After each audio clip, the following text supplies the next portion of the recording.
Are you looking at purchasing a new Mac computer, or maybe you purchased one recently? If the answer to either of those questions is yes, you'll be very familiar with the way in which Apple makes it really easy to add things to your Mac. You want more CPU cores, more GPU cores, more memory, more storage. It's as easy as ordering food on your phone. The problem though is that unless you're knowledgeable and confident in the decisions that you're making, it's easy to make a bad decision.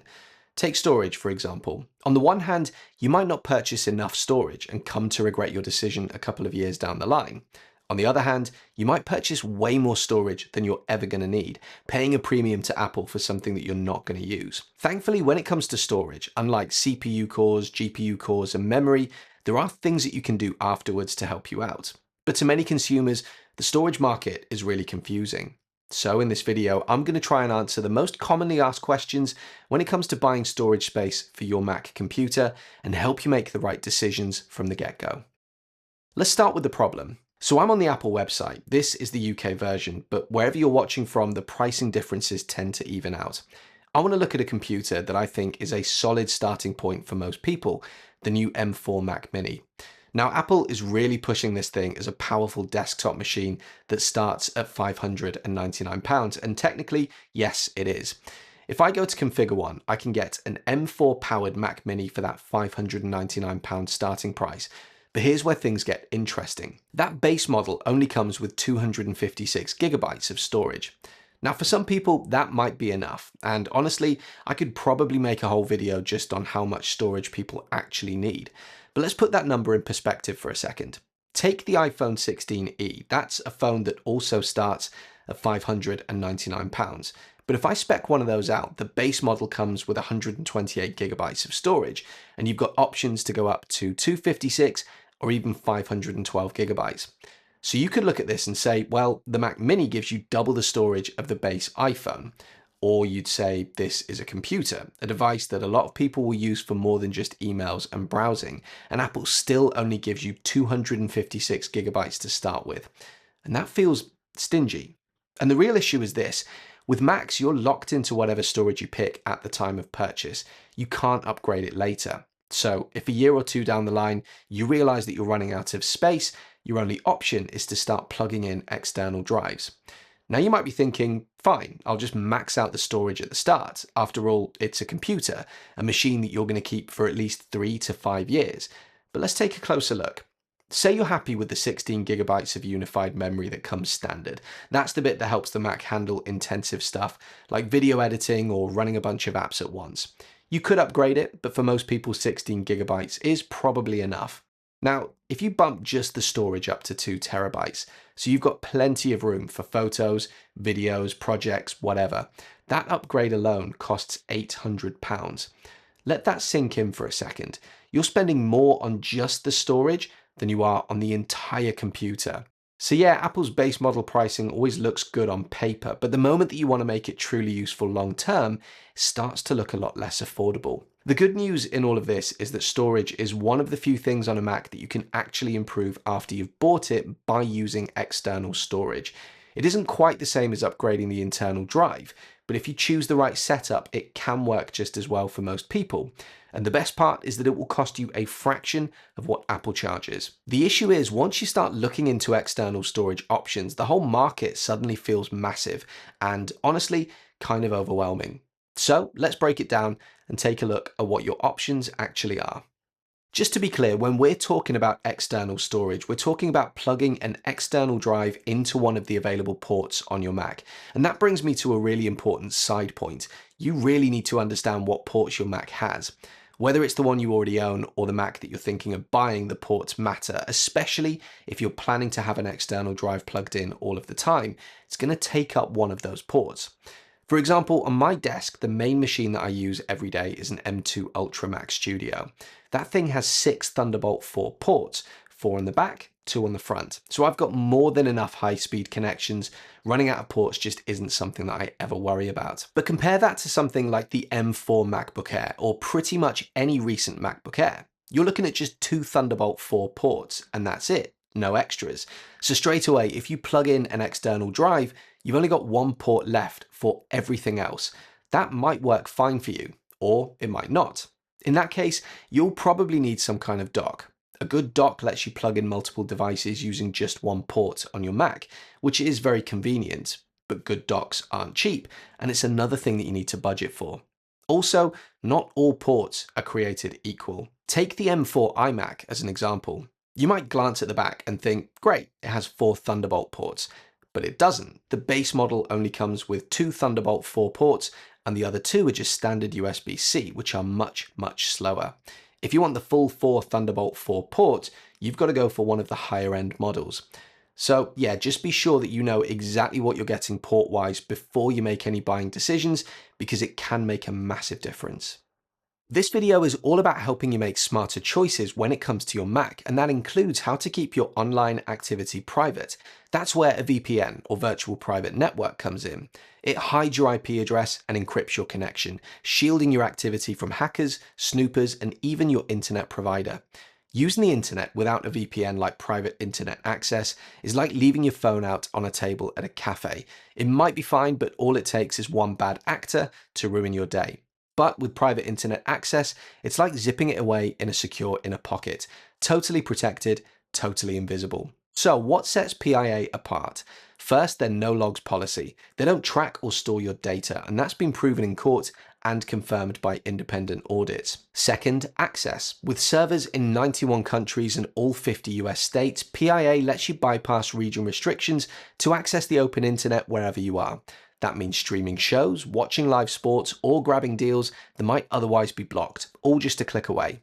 And third, one subscription protects an unlimited amount of devices all at the same time. Right now, you can get 86% off. That's just a couple of dollars a month, plus 4 extra months free and a 30-day money-back guarantee. If all of this sounds good to you, go to piavpn.com/pht or hit the link in the description to get started with private internet access today. Alright, next up, let's take a look at some of the options available when it comes to external storage. And I want to start by clearing up one of the most common questions I get asked. Why do 2 drives with the same amount of storage cost such different amounts? To explain this, let me show you. Here's an external drive with 4 terabytes of storage. When I bought this about 18 months ago, it cost me just under £500. And here's another external drive also with 4 terabytes of storage. I bought this around about the same time, and it only cost me £75. Which begs the question, why? Same capacity, huge difference in price. Well, the answer comes down to one thing: understanding your acronyms. The cheaper one is an HDD, a hard disk drive. The more expensive one, that's an SSD, a solid state drive. And the difference between the two is massive. Hard drives, or HDDs, are undeniably old tech. They actually date back to the 1950s. And at their core, they're pretty simple. A hard drive is made up of spinning platters, kind of like mini records, and a magnetic arm that moves around to read and write data. I won't bore you with the specifics like revolutions per minute or cache sizes. What matters is this: hard drives are mechanical, and because of that, there are 2 main issues. First, they're slow, especially when compared to modern solid-state drives, which I'll come to in a second. Second, mechanical parts are much more likely to break. That might be from wear over time or just from being dropped. Going back to the example that I showed earlier, the SSD is a single piece of tech, no moving parts inside. It even has a drop-proof rating, and realistically, if you drop it from a sensible height, odds are it will still work fine. The hard drive, not so much. Drop it off your desk or let it knock around in a backpack, and there is a good chance that it will be damaged and that data could be gone. So if you're someone who needs portable storage, like a photographer or a videographer who's always on the move, a hard drive probably isn't the right choice. It just isn't built for that kind of handling. On the other hand, we've got SSDs, solid state drives. These are compact, self-contained pieces of tech with no moving parts. Think of them as the same kind of storage that lives inside your Mac, just packaged in its own little enclosure that you plug into a port. Now, the read and write speeds, that's how fast data can be transferred to and from the drive, might not quite match the internal SSD speeds on your Mac, but they're getting close, especially if you've got a newer Mac with Thunderbolt 4 or Thunderbolt 5 ports and you pair it with a high quality compatible SSD. Also, I would argue that for many users, a slight drop in speed isn't really noticeable, but a huge drop in cost is.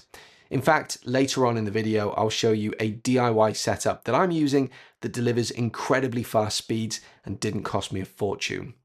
By the way, if you're enjoying the content here, why not sign up for my weekly newsletter, which is all about tech news and tips delivered free to your inbox each Friday. Sign up via the QR code on screen or the link in the description.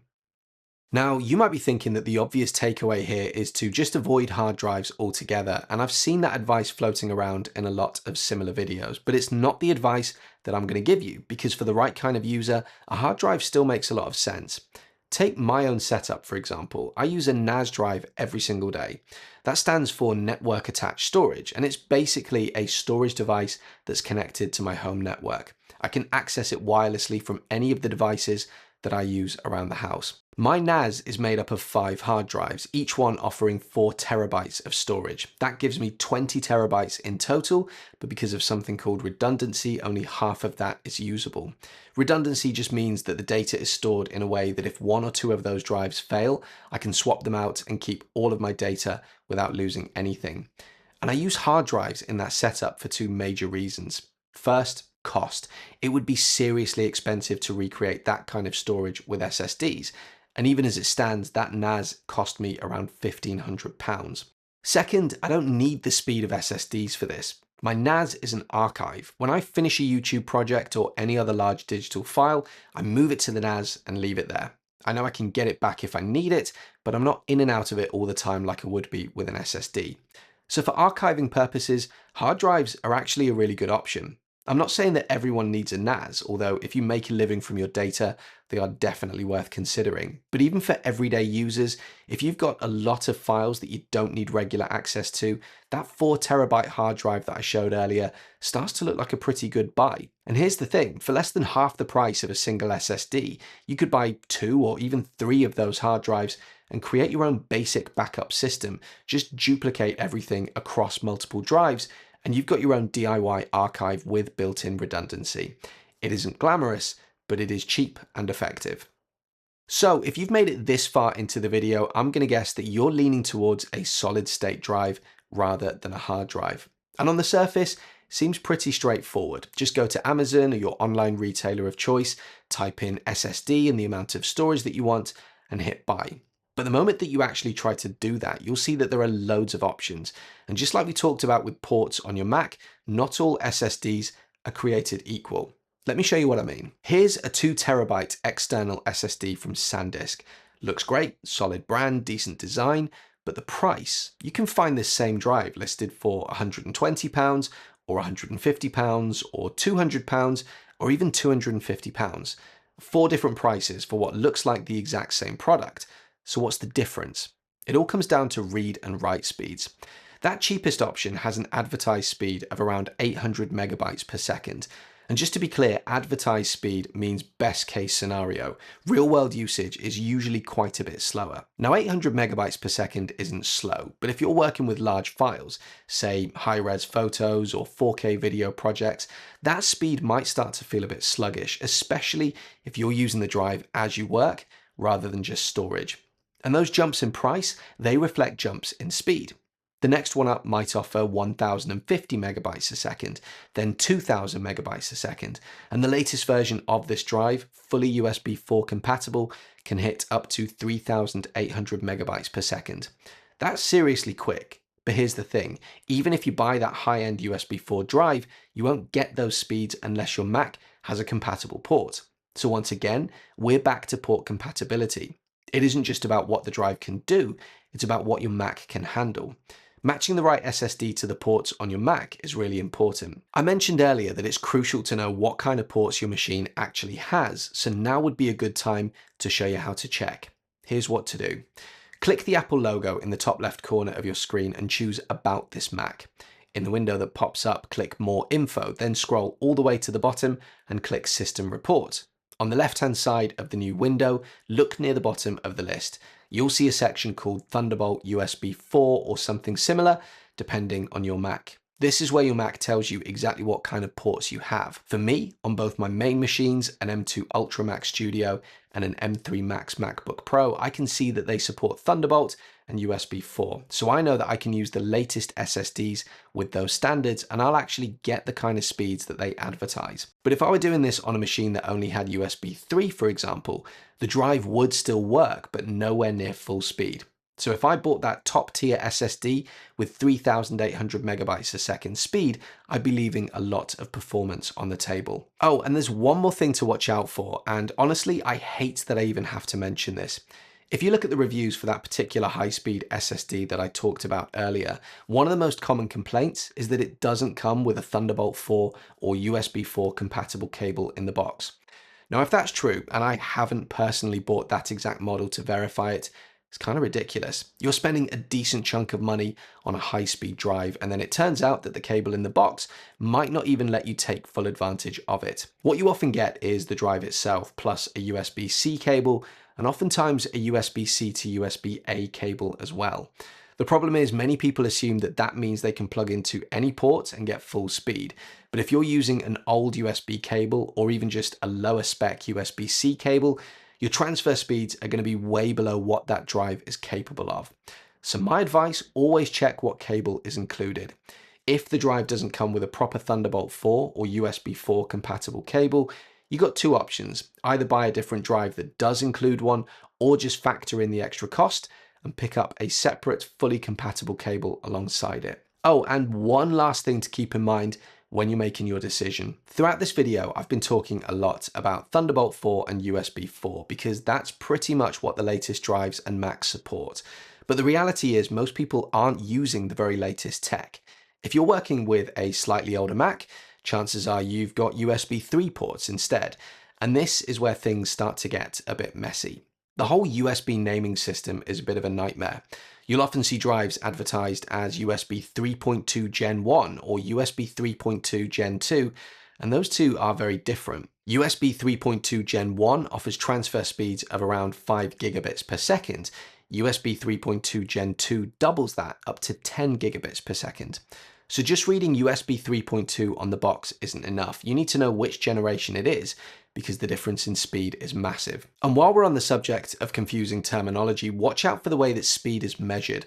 You'll sometimes see speeds listed in GBps or GBps. That might look like a tiny difference, but it really matters. The lowercase b in GBps means gigabits per second, while the capital B in GBps means gigabytes per second. And 1 byte equals 8 bits. So 1 gigabyte per second is equal to 8 gigabits per second. Yeah, it's a bit of a headache. And honestly, the cynical part of me thinks that the tech industry kind of likes it that way because it makes products look faster than they actually are until you try using them. But if you're aware of it and you know what to look for, it is something that you can work around. Just make sure that you're reading the fine print and you'll be in a much better position when it comes to choosing the right drive. Okay, so you've decided to go ahead and buy an external SSD, and now armed with everything that we've covered in this video, you know what to look out for when you start shopping. There are a lot of options out there, but as long as you stick to a reputable retailer and take the time to read consumer reviews, you really shouldn't go too far wrong. You want to make sure that the drive is compatible with your Mac, but that's usually not a big deal these days. One of the first things you're going to do when setting it up is format the drive using disk utility on your Mac. So don't worry too much if the drive doesn't say Mac compatible on the box, because that's not really a thing. Something I've noticed more and more recently is brands using extra features beyond read-write speed and storage capacity to help sell their drives. Take the Samsung T7 Shield, for example. It's got a rubberized outer shell for added drop protection and a better weather and dust resistance rating. If you're just using your SSD at home, that probably doesn't matter. But if you're a photographer trekking through the Sahara, then yes, maybe it does. The key thing is to think carefully about whether those added features are actually useful to you, because in many cases, they're just there to justify a higher price tag on what is underneath a fairly standard drive. A good example of that is the SanDisk Desk Drive SSD. It's a large capacity SSD designed to sit on your desk. Nothing wrong with that, but at £600, you can almost certainly build something better yourself. Which brings me nicely to the final part of the video, the DIY option. Most of the SSDs that you see on Amazon are great, but really what you're paying for is the convenience of everything being packaged up for you. So here's what I did instead. My main machine is an M2 Ultra Max Studio with a 1 terabyte internal SSD. That's usually enough for all my YouTube work, but I've been working on a project recently that involves some really big files. So I wanted an external drive that I could run everything from directly. Now, I'm not about to drop thousands upgrading to an M3 Ultra Max Studio with a 4 TB internal drive. And while I could buy a 4 TB SanDisk SSD, those get expensive fast. So instead, I built my own. I bought an SSD enclosure. This one's from a company called Acasis, and it cost me around £100. Then I picked up some NVMe storage, which is the same kind of high-speed storage that you'd find inside a gaming console or a PC. It is designed to slot right into one of these enclosures. I got a 4 TB NVMe drive with really fast read-write speeds, popped it into the enclosure, plugged it into the back of my Mac Studio, and after formatting, I was good to go. The whole setup cost me just over £300. And honestly, when I'm working from that external drive, I can't tell the difference between it and my internal SSD. It is that fast. So I've taken my usable storage from 1 TB to 5 TB, and I've done it for a fraction of what it would have cost me if I'd bought the extra storage through Apple. I think I'm going to wrap the video up here. Honestly, I could talk about this stuff all day, but the main thing that I want you to take away from this is pretty simple. When it comes to storage, yes, you do need to educate yourself a bit. And yes, making the right decision matters. But the good news is, if you make the wrong decision, there are loads of options available to you, even after you've bought your Mac. That's not the case with things like your CPU, GPU, or your unified memory. Those are baked in at the time of purchase, and once you've chosen them, that's it. No upgrades later. But storage is one area where you can upgrade later on. And in a lot of cases, you absolutely should, because it means you can avoid massively overpaying for extra storage directly from Apple. So what do you think? Are there any tips or considerations that you reckon I missed? Or do you have your own experience of getting around Apple's storage pricing? Drop me a comment and let me know. And if you found this video useful, do please consider leaving me a like and subscribing to my channel for more content like this in the future. See you on the next video. And finally, thanks again to Private Internet Access for sponsoring this video. Click the link in the description for 86% off plus 4 months extra free.